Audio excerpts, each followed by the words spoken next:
It seems like everyone, including me, has been talking a lot about Claude Code recently, but while all eyes were on Anthropic, OpenAI has silently cooked and dropped some major releases to their coding agent, Codex, that could change everything. A brand new IDE extension for Cursor, an improved cloud coding experience, and an updated CLI to compete with Claude Code. And while the initial launch of GPT-5 was considered a bit of a fail, I've tested it out extensively in Codex over the past few days and must say I'm very impressed by the results. In this video, we're going to dive into the Codex releases and test it out head-to-head with Claude Code. So by the end of this video, you know exactly where Codex stands right now and if it's ready to take the lead for you. So OpenAI has announced 4 major releases that are all now available under their unified coding experience of Codex. We have a new IDE extension that we can run in any VS Code fork, like for example Cursor. We have an improved CLI, so similar to Claude Code, and we can fully run Codex in the cloud. And in this video, I want to go over all 3 of these, starting with their new IDE extension. So to install the extension, you just need to open up the extensions and search for Codex. And once installed, the extension appears down here in this list, and you can simply drag it over here right next to your Cursor chat and now have this new Codex chat over here. So the experience comes very close to Cursor. We have our big chat box down here where we can use our prompts. We can add any context. There's also an auto mode for context, so it will automatically include any recent files you've worked on into the context. We also have our different modes down here. So the chat mode that you can just ask any questions but won't make any edits to your files. The normal agent mode that we also know from Cursor, but there's also a full access mode for agent. If you don't want to approve any command you give, it can just run by itself and will auto approve everything. What's new is this reasoning effect down here, so we can apply different levels of thinking down here. I usually use the medium mode, but for a bigger task, I like to switch it to high. And to test it out, I built us a simple prompt over here to build us a daily habit tracker. I'm just starting with a Next.js template, and let's see and run it. And we get a very nice experience down here where we see different thinking patterns, and it will now go ahead and develop same as we used to do. Now I want to compare the output to Claude Code, so I'm just going to paste the same prompt over here and see what it comes up with, just a one-shot prompt to kind of compare the results we're getting. And while Codex is running, we already see a feature down here. We have this nice task list that is right above our chat box, and we always see, okay, at what stage is it running right now. We also have our navigation up here. We can just start a new chat. We can see the recent task. The current task is running right now, and we can do some settings, for example, adding MCPs. All right, so both of them are finished. Let's check out the results. If you're curious, the initial prompt was to build a daily habit tracker with just some simple features. So we want to add a new habit with an emoji. We want to toggle today as done, show some streak, and the last 7 days as a mini heat row. And just to keep it simple, we store everything local, so no database in the backend. Let's check out the results. So first we have the one from Codex. Looks very nice. So our daily habit tracker, let's add one. Let's go to the gym. Okay, I think I need to insert an emoji myself over here. I think if I click on here, yeah, we see today is marked done. Let's say drink water. Yeah, so that also works. I can edit the emoji, save and cancel, and I even see my streak over here. So 1 day, really nice.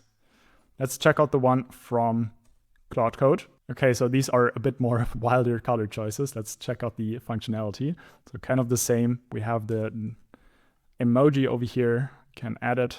Okay, I can check it off today. I see my habits. I also want to drink my water. And that also works. So both of them work, but I must say I like the UI here a little bit more, but maybe that's just personal preference. But I have to say Codex did a really, really good job over here. Now, what's great about the extension is you really see that it works better together with Cursor. I can even view all my changes up here, and I get this nice div view. We started with an empty page, so there was a lot that was replaced. But in the CLI, it's kind of hard to view that. We always receive these divs inside of the chat. What's also great here in Codex, we have this little undo button over here to just quickly revert. And that's something I sometimes miss about these CLIs, is just quickly going back one step. You can just prompt, hey, please revert back to the state of the previous chat message. But here we're better integrated with Cursor itself. Now, a big feature of Codex is running it in the cloud. And this was already there previously, where you could just run Codex in the cloud. But they now improved the experience and enabled a seamless handoff between working local and working in the cloud. So the cloud function is very similar to the background agents in Cursor. We see this little button down here, and we're right now fully working local, but we can hand this over to the cloud. And for that, we would first need to connect an environment. So we can simply open this up, and then we can create a new environment over here. This needs to be connected to GitHub. So you need to have your project synced with a GitHub repo, and then we can simply look for our project. We can turn on internet access. The code review part is the other feature that they built. Every pull request that you create will also be reviewed by Codex.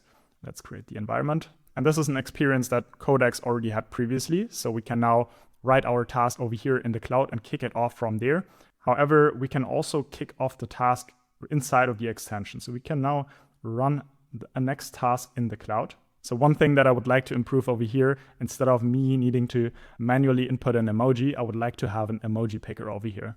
So turn the emoji text input into an emoji picker. However, if you would just run it over here, it takes your main branch, which is right now not synced. We have some local changes. So I'm going to create a new task over here. And if we now paste it, run it in the cloud, we also have this branch selector. So our main branch is what's right now in GitHub, but we can also select this, use local changes. And this is a very great handoff. If I don't want to sync all the time with GitHub, I can also have the latest state of GitHub, but with my latest changes applied, which is great. But here's the bummer right now. That is how it should work. So if I try to create this task right now, I'm always getting this error. And in the first days when testing this out, it just kicked off the task by itself. So I guess this is just a bug of the recent version, but I'm very sure they're gonna fix it. But since I still wanna show the feature, I'm gonna sync my local changes to GitHub first, and then we can just work from the main branch because that is working from here. So I'm gonna go back to our task and run in the cloud and insert our prompt again. So there are two major benefits of running tasks in the cloud. First, of course, it runs remote, so I can kick it off to the cloud, close Cursor, and then come back at a certain point to see what it changed. So I could fully leave my computer or even kick them off from somewhere else. And second is I can create multiple versions. So up to 4 versions, for example, for this one too. And then these run in parallel in the cloud. If I want to locally have multiple versions, I first need to kick off one task, see how it changed everything, and then roll back to the initial state and kick it off again. But in the cloud, we can run tasks in parallel. So let's test it out over here. I've selected my main branch and kicked off 2 versions. And we now have the task running and working in the cloud over here. So we see both of our attempts are running. We can also view this in the browser. And we see our 2 versions running over here, version 1, version 2. And whilst that is running, I'm also giving Claude Code the same prompt over here. So turn the emoji text input into an emoji picker, and let's see the results. All right, so both are finished. We now see both attempts over here, and we can also see what the version 1 has changed and what version 2 has changed. We also see the testing failed on both. So let's see how it actually looks. And for that, we're gonna select the first attempt and then can apply these changes locally. And let's view the picker over here. Okay, that looks broken for sure. Let's try attempt number 2. For this one, we have an error, and I'm gonna give it to the local agent again to give it a chance to fix it. So let's check in the meantime what Claude Code came up with. So add new habit. And yeah, this really looks like an emoji picker that I imagined. So our local agent now had a chance to fix the cloud version. Let's check it out. Yeah, this is definitely a proper emoji picker. Yeah, works. So I must say that I like the coding experience over here in Codex a lot. What can be improved is this handing off to cloud back and forth. When I tested it out in the past days, I had it a lot of times that at least one of the versions from the cloud worked very well. But hey, this is a transparent and honest test. So yeah, usability goes for me to Codex, but cloud handoff can be improved, but I'm very sure they're gonna fix this as well. But comparing Claude Code as a CLI with an extension is maybe not a fair comparison. So let's check out also the CLI of Codex over here. So to install it, we simply need to open up our terminal and paste this installation command over here. So npm install and then OpenAI Codex, which will run us through the full installation process. And then to run it, we simply have to type Codex. So similar as we start Claude Code. We're gonna allow this folder, and here we have the full Codex experience. So how does this compare to Claude Code? Let's first start with what is very similar and what are the pros. So we already have a lot of commands that are also in Claude Code. For example, /init. In Claude Code, this creates a Claude MD file, like reading through your whole code base and coming up with an initial instruction file. In Codex, it will create an agents.md file. And agents.md is actually a file that got released by OpenAI and that is now adapted by a lot of others as kind of a standard. They all had separate rule files. Now this got unified into agents.md. The only one who hasn't adapted it yet is Claude Code, but I hope they will adapt it as well. Let's compare a few more features. Similar to Claude Code, I can also paste in a screenshot with Control V and then say something like analyze this screenshot. And I can also queue messages. So tell me a joke. What it doesn't do is in Claude Code, if you queue messages, it will intelligently, while it is running task number 1, take a look at the other tasks and take them into consideration. Now this over here works much more sequential. So it first does task number 1 and then moves to your next task. If you compare the other commands that we can use with Codex, this is where really the differences come up and show that Claude Code is miles ahead still.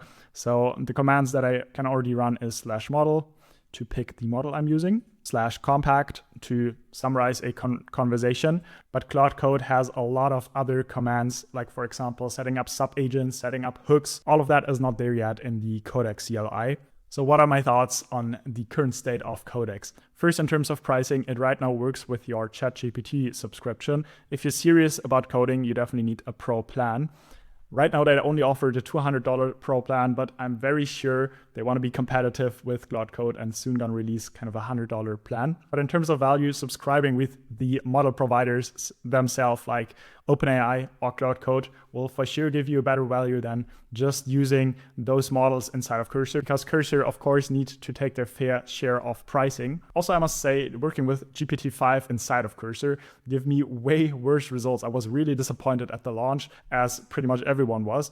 But working with GPT-5 inside of Codex, you saw the results and also all of my testing. I was really impressed with the results we're getting with GPT-5 through Codex. So I'm very sure they either use an improved version of GPT-5 for Codex or they just nerfed all the other versions that Cursor, for example, can access. The extension itself, I must say, I really like this one. Has some nice UI. It just works better together if you're already working in an IDE. You can roll back to recent changes. You can see the diff view of what has been changed, and it's just way better integrated into Cursor than just a CLI. If they further improve the handoff between local and the cloud, which I'm very sure they're gonna do, this is gonna be a nice, very well integrated experience. In terms of the CLI, I must say Codex is still miles behind Claude Code, but we're talking of a $500 billion company with OpenAI with a lot of development power. So I think us as users and developers, we can just benefit of this. Two major companies that are bringing some competition in the space will lead to a lot of innovation. So it will be super interesting and exciting to watch. If you already tested out Codex yourself, let me know down in the comments. How do you see the race between both? How do you like both of them? And if Claude Code is still the winner for you, go ahead and check out my Builders Club course and community, where we go over everything from zero to a finished app with Claude Code. And also make sure to check out my video where we go over everything you need to know about Claude Code. So thank you for watching this one, and I will see you in the next one.